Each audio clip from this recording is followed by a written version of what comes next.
In this video, I'll be showing the best strategy to win every single round in Roblox BedWars. So first I'll be showing squads and then duos. I win about 99% of the time, unless if there are hackers. Like, there's a new hack where hackers can go AFK at their spawn, well, kind of. So it looks like they're just AFK at their spawn, but they're actually invisible, running around the map, breaking everyone's beds and killing everyone. You can still hit them though, so it isn't that overpowered, and you can still fight them at their spawn. I've only met one person doing that, but they've done it in multiple rounds. Like, when reach hacks were here, they used to use reach and kill aura, and then whenever they fixed reach, then now they're using the invisible hack. Like, they have hundreds of wins, so I'm pretty sure they're just farming wins by hacking. But make sure to subscribe with the notifications on for more guides on Roblox BedWars, and like the video. I'm gonna invite my friends, and we are going to do the strategy. So let's get in a squads round. Here's the strategy. So someone needs to protect the bed, someone needs to get diamonds, and 2 people need to rush. So whoever's protecting the bed should tell their teammates whenever someone's rushing the bed, or even if someone looks like they're rushing the bed. So if someone's looking at the bed, or looks like they're getting closer to it, whoever's protecting it should tell their teammates in the chat, hey, someone's rushing the bed. There are 2 glitches. One is much more overpowered than the other, but one is to break beds insanely fast, and then the other is to launch TNT at beds. So both of those videos will be linked in the description. Using those, you can basically break anyone's beds. TNT is a little harder though because, well, you just need a wood pickaxe and some wool to build over to the bed for the mine fast glitch, and then launching TNT glitch, you actually need to buy TNT, a bow, arrows, and wool, so it takes longer. Once I get a bit more iron, I'm going to rush though. So on my team, we all have roles. I told them what we should do before I invited them. So he is protecting the bed, and he is getting diamonds. He's rushing it, but right now we're both getting iron, or we're all getting iron. Iron's very useful. I definitely recommend going for emeralds in the beginning though, so that you can get a crossbow. Well, only if your aim is very good. If your aim is not good, then don't get a crossbow and just try doing something else. And I got some armor and wool, so now we're ready to rush. And the bed defense is already looking pretty good. Some of the things have already been upgraded, and there are bridges to both diamond gens. As whoever is gathering the diamonds, make sure you build over to both diamond generators on your left and right. On squads, there will always be diamond generators on your left and right. Sometimes they'll be closer to the middle, sometimes further out, but they're always going to be there. So you just want to go back and forth in between them to get diamonds. If another team has been taken out, like for example if yellow was no longer there, then they could also build a bridge over to the yellow diamond gen and then get diamonds from there too. As the diamond collector, you can also just go around the map if no one else is getting their diamonds and collect the diamonds. You just want to get as many diamonds as possible, and here's the best strategy with diamonds. Upgrade your team generator to max before you upgrade anything else. My teammate didn't really do that because people were trying to fight us, so if someone's trying to fight you, of course, upgrade armor protection right after you get tier 1 generator, but first, no matter what, get tier 1 generator. Then after you get a little bit of armor, or even sharpness, but most of the time you want to just upgrade generator, try to get tier 3 generator. Once you have that, if you haven't yet, upgrade armor protection to tier 1, then upgrade sword sharpness to tier 1, then armor protection tier 2, then tier 2 for sword sharpness, then tier 3 for armor protection. So just go back and forth between whichever one is the cheapest to upgrade. And break speed isn't really that useful, it's only a slight bonus, and you could use those diamonds on something that actually boosts your combat. Also, I'm not sure if break speed even does anything. Like, I've upgraded it to tier 2 before, and it seems like I still have the same exact mining speed as not upgrading it at all. I would say it's probably the most useless thing to upgrade, so just don't upgrade break speed. Upgrading break speed is basically like throwing your diamonds off into the void, and if anyone else gets diamonds, they should definitely give them to the diamond collector, because the diamond collector is supposed to collect diamonds, so they most likely already have some. And if you give the diamond collector some, then they'll probably be able to upgrade something. Like you see right now already, my bed defender has a bow, and they're shooting at someone who's getting kind of close to our base. Maybe they're just getting emeralds, it doesn't really matter. Try knocking them off if you're the bed defender, and everyone should try to get emeralds for the bed defender to get a crossbow, because once they have a crossbow, it's going to be much easier to aim, and they're going to do a lot more damage, so they can just knock people off very fast, and the bed isn't going to be rushable, basically. If someone does rush the bed defender, then, well, they need good armor and a good sword so that they don't instantly die. So the bed defender should be the first to get diamond armor and a diamond sword, sword. Emerald armor is way too expensive to even be useful, like, it's good, but it costs way too much to actually be practical for gameplay. Emerald sword is possibly okay for this, though. If the game is lasting a long time, then the bed defender may get an emerald sword. Like, if you have a tier 3 generator and you can get a lot of emeralds, then emerald sword is good. But first, I recommend everyone should get crossbows and diamond armor before getting anything emerald. So first, get crossbows though. So like I said, the bed defender, first get a crossbow and then get diamond armor, because crossbows are just insanely overpowered. Rushers also definitely need armor, because as rushers, they're definitely going to get hit a lot. So rushers need to try to get diamond armor first, and then getting iron swords is okay. They shouldn't waste emeralds on diamond swords, because as a rusher, you're probably going to die a lot, because, like, everyone is going to try attacking you on that team at once. And then also get a crossbow, because whenever you're rushing, you can just spam with crossbows, and then you'll do very good. Ender pearls are only useful if one of the teams is actually good. Most of the time you'll get in lobbies where wins are easy, but every now and then you may get in a lobby that has, like, ultra big tryhards that have a team clan name in their name, and then you might need a telepearl to teleport over to their base to get their bed. Or if someone's camping and you just have a lot of extra emeralds, you can get a telepearl. But I mainly recommend stay away from telepearls. They're not that useful unless someone's, like, really good. If you want to use telepearls as a rusher, then just wait until you have diamond armor and a crossbow. Then you can get it, but again, it's not really that useful in the long run.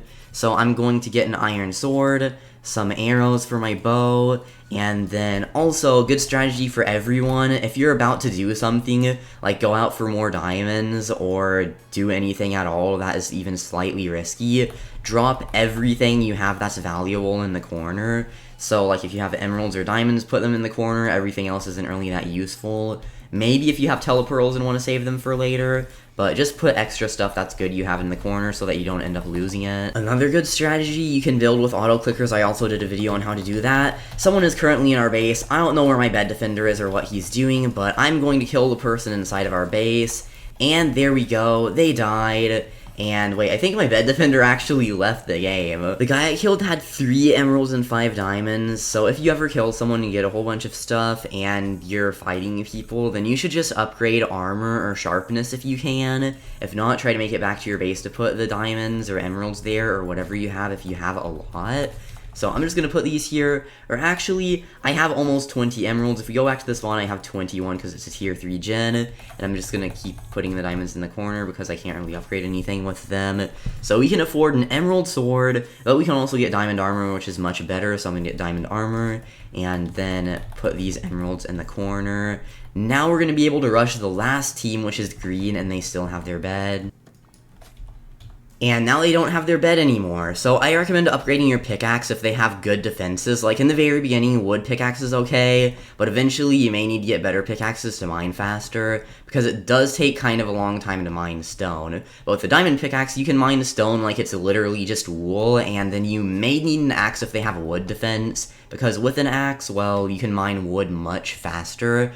But a lot of the time people don't even put wood, so axes aren't really that useful. I spent too long explaining strategies, and all beds have been destroyed, so now it's just my 3 teammates versus these 2 people, and it should be easy. I'm probably going to get an emerald sword. Because we need 6 more emeralds. Actually, I'll just wait at the spawn for a while until I do get 6 more. If your bed gets destroyed, including if all beds get destroyed in the end, then just try to get whatever things you can that are good at dealing damage. Because earlier, like I said, crossbows are good and armor is good. But if your bed is destroyed, you can only respawn once, so you need to do as much damage as possible, so get the best sword you possibly can. Alright, now we can afford an emerald sword, so let's get that, and then rush the last 2 people. I'm pretty sure they're both still at their base, and I saw one of them have a bow earlier, so if you know they have a bow, then definitely don't rush, because then they'll just try to knock you off. Wait, right now they're both inside of their base. Okay, let's just build over, and you can hit people through walls, by the way, so if you go up to the edges where they are, you can just hit them.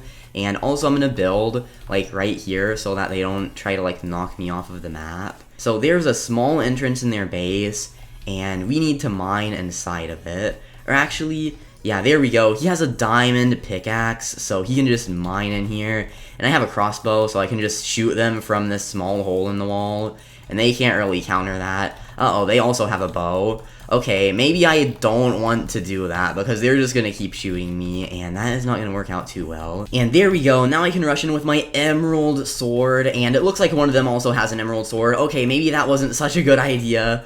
Hopefully my teammates can get them. I hit them a bit with the emerald sword, yet my team won. They killed both of them as kind of just the damage absorber that rushed in the beginning with the emerald sword, but we ended up winning. That was a good strategy. Now I'll be showing some general building strategies.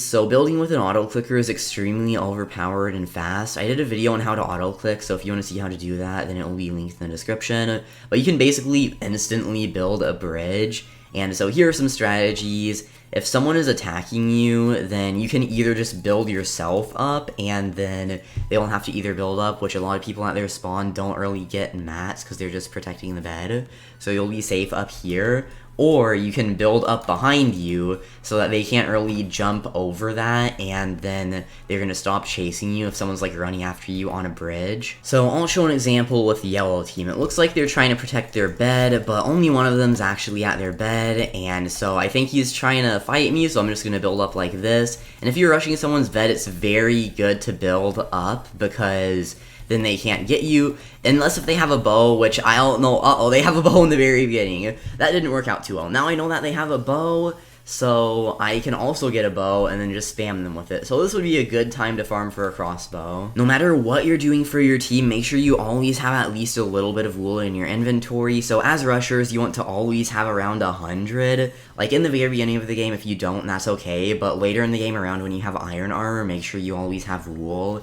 And then whoever's protecting the bed doesn't really need that much. Whoever's getting the diamonds should have around 64. So I'm going to get a crossbow and then some arrows, then give 6 emeralds to whoever's protecting the bed so they can also get a crossbow. Now we are going to have a better attack on yellow's bed. So there's only one person at their bed, and we can just go over to it. There's literally only wool. This is going to be very easy. So let's just mine their bed, and there we go. Now we can kill that guy, or wait, my teammate already got him. He placed TNT though. So now there's another, and I have a crossbow, so I'll just support my teammate with the crossbow, and then probably even kill him with the crossbow. I don't even have to fight him. And that's going to be easier because he's very close range, so I'm going to just get him with the sword. And he had 8 emeralds and 7 diamonds. So I'm going to upgrade sharpness because right now I'm fighting yellow team, and then get diamond armor. And so now we can go over to the next team. This team's bed has already been destroyed, but there's someone on yellow team here, and they're in the shop right now, and they don't even have any armor, so they're gotten with 2 crossbow shots, and I think, yep, that is all of yellow team. Next is red, and only one person is at their bed, and I think they might be AFK. Uh-oh, now both of them are at their bed. Yeah, I'm just gonna mine. Uh-oh, that guy is trying to fight me now, but he has leather armor, so we already know who's gonna win this fight, and so let's just destroy the bed. And there we go. Now we can kill the last guy on their team with the crossbow. And he fell off. Now there's just one more, and we won the game. Now we're moving on to duos. So here, most of the strategies are the same as squads, but there are some differences. So we only have 2 people instead of 4, so there are only 2 roles that can be played. Or, well, it's more like they have to play multiple roles. So whoever's rushing the bed also needs to get emeralds and diamonds. So they need to get a crossbow, and then their teammate needs to get a crossbow fast. First, you need to rush the people across from you. Once the people across from you are gone, then no one will be extremely close to you, so it's going to be much easier to not get rushed. So I recommend whoever's protecting the bed should also get diamonds from the closest diamond generator, and then do the same upgrade strategy that I mentioned in squads. But we need to get red's bed, so I am going to get some wool, and then just rush them. And now their bed is gone. Now we need to finish red off, and then we can start getting diamonds and emeralds. But you really need to take out the team across from you because they will probably be like your biggest competitor in the entire game if you don't take them out in the beginning. If both of them are staying together, it may be better to get a bow so that you can just shoot them from your base, because you can see they don't really have that much defense, and if I had a bow I could get them easily. So I already hit them a few times. They're pretty low. You can just continuously rush them because they definitely won't heal. There, I took one of them out with the bow. The other one got a bow, so this may be a little hard to fight them. Or what am I talking about? I can just dodge their shots easy. Here's a good tip for bows. The hitboxes on players are actually bigger than it looks. So you can see like they're being blocked by that structure, but I could still shoot them. It's very annoying how the bow hitbox is a little bigger. So for example, if I'm completely covered, like you can see I'm definitely under these 2 blocks. If someone shot above my head, I'd still get hit because they make the hitbox like maybe this tall instead of as tall as my character is. So you can still get hit if you're behind something entirely. If I built like this where it's 3 blocks high and very wide, if someone was in front of me, they definitely wouldn't be able to hit me with a bow or crossbow. Also, whoever's protecting the bed, whenever they're getting diamonds close to the base, if someone's stopping them from doing that, then they should definitely tell whoever the rusher is to rush whoever is stopping them from doing that. So as you can see, Green's bed doesn't even have any protection on it, and they're not really paying attention. So I can just come up, mine their bed, and then I don't have any arrows. That guy isn't even paying attention. He is literally just shooting the other guy. He didn't even notice I went over to his bed. Uh-oh, there's someone right there. If someone has better armor than you, you should try to knock them off. Also, if someone's very laggy on their screen, if they hit you, you won't get knocked back instantly, so they can keep hitting you. And then on your screen, you're gonna see yourself getting knocked back, and then they're just gonna be, like, lagging out and hitting you an insane amount of times. That hasn't happened to me this recording yet, but a lot of people are laggy, so sometimes you may encounter someone very hard to fight because they're insanely laggy. Islands said they fixed reach hacks, so if someone's hitting from insanely far away, they're most likely just extremely laggy. So it is annoying when that happens because you can't really fight them if you're running away because they can just keep hitting you since they're so laggy. And sometimes laggy people, like they just freeze and then you hit them a lot and they call you a hacker in the chat because on their screen they're probably actually somewhere else, but since they're insanely laggy, they're just like stuck somewhere on everyone else's screen. The final thing I want to mention is the protection of the bed. So you want to put a layer of stone first around the bed and then a layer of wood. Then a layer of blast-proof ceramic. So right now we're on the blast-proof ceramic. Then after that, you want to put another layer of stone. That is going to be basically indestructible because they're going to have to use TNT on the stone, which most likely they will. And then once they use that, then they're going to see that there's blast-proof ceramic, which can't be exploded with TNT. Then they're going to have to use a pickaxe and an axe to mine really fast. I knocked one of purple off and got their bed, now they respawned, and so let's just finish them. They said please no in the chat. I'm just going to keep staring at them. Oh, that guy lagged. He just like rubber banded back up there. If you see someone teleport, they're most likely not hacking. It's just because there's a glitch where it thinks you're hacking, so it teleports you back to your other position, like if you were somewhere else. And it's super annoying because sometimes it teleports you back to, like if you were on a bridge and then went somewhere, it would teleport you back to the bridge, and then you would just fall off most likely. So I'm going to keep hitting this guy. And there we go, we took out all of purple team. Now there's just cyan, which just tried to rush us, but I knocked one of them off, so we're going to rush cyan. I have a diamond pickaxe, so they can't really do anything. And there we go, I got their bed. Now they're trying to fight me inside of here. I got an emerald sword, but my teammate knocked them off, so we won. GG, or wait, no, he just fell. My teammate didn't even knock him off, he just fell off the map. Okay, well, there we go, another win. And so I guess that is the best strategy for both duos and squads. So make sure to subscribe with the notifications on for more guides on Roblox BedWars. This video is kind of long because, I mean, there are a lot of strategies because there are kind of a lot of things you can do in this game. Like the video, join the Discord server, links in the description, follow my Twitter at Telanthric, use star code Telanthric to support my channel, and links in the description is a playlist called Roblox BedWars Guide / Series. It has all my videos on Bed Wars on it, so if you need help with anything, then check that out because I made a lot of guides and a lot of them are pretty helpful. But thanks for watching and I'll see you all in the next video.